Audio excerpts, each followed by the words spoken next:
Leadership sounds great on paper, but it's more than a title, and it's definitely more than authority. It demands responsibility, awareness, and a willingness to grow. It's not about having power over people, but influence with people. Before you call yourself a leader, I want you to ask yourself this question: am I actually guiding people toward their potential, or am I simply barking out orders in order to meet my own goals and objectives?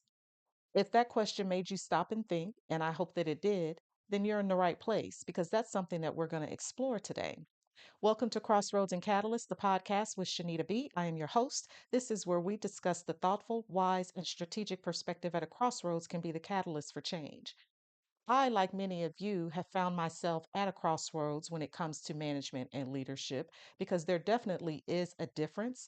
I've had positions where I've simply managed, and I've also had positions where I've led. And I can tell you, it requires a lot of consideration because I've had to really think about the kind of leader that I want to be and how I want to engage team members and even colleagues. And if I want to be seen as a leader, it takes a lot of responsibility to be a leader. And it requires more of you than simply checking a box and going through a checklist to make sure that A, B, and C are done in the appropriate order, in the appropriate way. So, we're going to dive into that so that we can get a better understanding as to what leadership is. A lot of people are simply chasing leadership roles, but it's more than just being a boss and making decisions or even calling the shots. A lot of people, and including myself, we like the big offices, but we're in a different economy today. We're in a different work environment. And it's not simply about having the big corner office, having even the reserved parking spaces and the large salary. Being a leader requires something of you, and it requires that people be comfortable around you, that they be able to follow you. And there are certain skills that you need to possess in order to be an effective leader. Anyone can be given a title, and I'm sure you recognize that. And, if you think about it, you can recognize some times in your career where you've seen people be put in leadership positions and they had about as much leadership skill as a piece of sandpaper, and all they did was rub people the wrong way. Well, you want to definitely not be in that type of position where people hate to see you coming and they don't even understand why or how you were able to get that position. So let's think about this a little more broadly. Leadership is not management. It is not simply managing a checklist. You must come to a leadership role with vision, with character, and with influence. If people are not willing to listen to what you have to say, or let's go beyond that, they're willing to listen to what you have to say, but you're not persuasive, you're not engaging, you provide no reason as to why someone should want to take up the mantle or take up the banner and follow you. Well, then you might have a problem. Okay. So these are some of the these are three core things to do if you want to be a good leader. You got to lead with vision. Leaders lead with vision and not simply tasks. A manager checks a box, but a leader sees beyond the to do list. Uh, Ask yourself this: where are we going and why does it matter? If you want to be a leader, you have to have a vision for yourself. And if you don't have a vision for yourself, why would anybody be interested in following you? That's going to be really important. And depending upon where you are in an organization, that is definitely going to play into the type of action that you might need to take in order to roll out a vision. Because I've worked in large organizations and I've worked in small organizations. You can have a vision within a vision. There might be a greater overarching vision that a president of an organization has laid out and says that this is the direction in which we're going, this is where I see us. And then it's up to the executives and the directors and the lower level managers to help to roll out the steps and the action items in order to achieve that vision. But you can still have a vision for your own team as far as what you want that team to look like. And I can say that I've even done this for myself. I created a vision for my team because I had a fairly new team. They were somewhat inexperienced. within the industry. And I knew that if I didn't provide a vision for them, then we might run into some problems because we had some major tasks that were on the horizon and I had to act fast. And so I built out a vision for the team. And part of that vision was I wanted them to be a highly performing, competent team that operates with foresight, autonomy, and expertise. That was what I saw for my team. And when I would address them, I addressed them as professionals because I knew that they were professionals. They just needed a little bit of assistance to help them realize their true potential in that regard. I wanted them to have a level of independence so that they would feel comfortable working on their own. Because again, I don't like to micromanage, and that's a lot of what managers do is micromanage. I don't need to know every jot and tittle of work that you're doing on a daily basis. I need to know that you are capable and mature enough to handle your role and to notify me if there is something that needs to be renegotiated, like a deadline or something along those lines. Number two, leaders build people, not processes. Now, this is not to say that a leader will not be active in helping to build out processes, but their primary focus is to build people up. One of the things that I like to say is that I want people to operate at the top of their license. So whether that license is some type of certification or degree or anything that requires them to have some level of testing to do their job. So if you have to have a degree in accounting or finance or whatever the case may be, I don't want you as an employee to have to focus on data entry type tasks because that's not helping you to operate at the top of your certification or your degree. It's going to be really important that you be able to recognize that because you want to try to get the most out of people, which is going to help them to enhance their skill set. And if you're doing that, it also allows them to see what they can do versus what they had been doing in the past. So, let's make sure that we keep that in focus because managers are really more focused on managing systems and leaders are really focused on helping to develop people because you have to have people to carry out the vision. Okay, so that's really what that comes down to. And I can give you another example because a lot of people want to be developed. And so there are missed opportunities if you do not avail yourself to helping to develop them. Because if they're looking to you to assist them with that process, that might be a clue that maybe you are a leader or you're, what is the word that I want to use?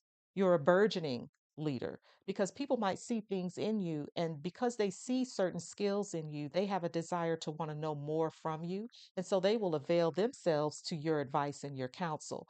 And this is an example that I have because I had an employee in the past who asked me a question: how do they get noticed at work?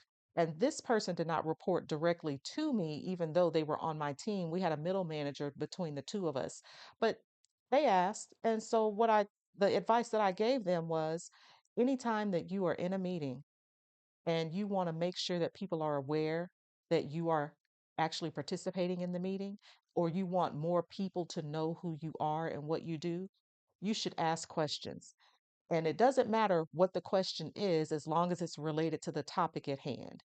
You want to ask the question within the time frame before they move on to another topic. And it doesn't matter again if people are interested in making themselves known and having their voices heard, well then you're going to have to use your voice and figure out the appropriate time to do that. And I know that it was effective because I heard from another person within that organization that this person is starting to ask more questions. They're starting to be more visible and audible, which is a good thing, which meant that that person took the advice that I gave to them and they implemented it and it was beginning to work. So again, the point is that leaders build people because they can see the potential in a person and they want to help build out a strategy or a roadmap, I guess, to help that person to accomplish the very goals that they might even set for themselves. Now, the next one, number three, leaders make decisions that empower other people. Leaders share the power, whereas managers, they hoard power. Managers are not interested in sharing a lot of information or sharing authority. They want everything to run and come through them. But a leader is definitely interested in sharing the power because, again, most a true, genuine leader is not interested in micromanaging.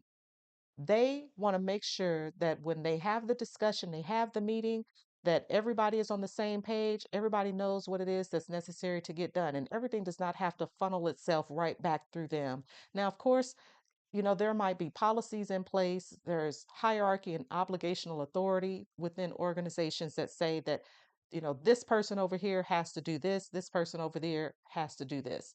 Okay, we get it. But when it comes to those things that are not necessarily written out in policies, it's okay to share a power. It's okay to share the authority.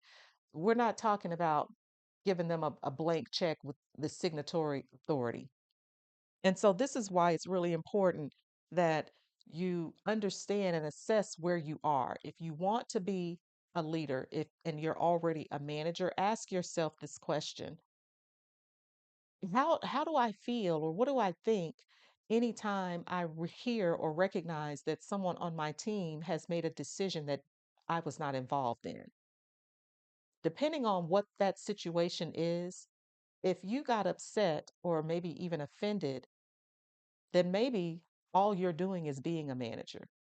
If it doesn't matter that that person made the decision and it was a good decision, it helped to move the process forward, then what is the harm in doing that? Don't allow yourself to get caught up because you want to be the only one in authority. Really, all you've done is allowed the power to go to your head, and no one really wants to work for a manager who behaves and thinks like that. Okay, so now that we've talked about these earlier three qualifications, I think that one of the things that should be at the top of the list for any great leader is humility. And I'm going to qualify it by saying humility without insecurity. Or another way to say that would be humility with confidence. Confident in knowing that what you bring to the table is valuable and it's important and is worthy of notice. When you're having a meeting, you're presenting information, you know what you know.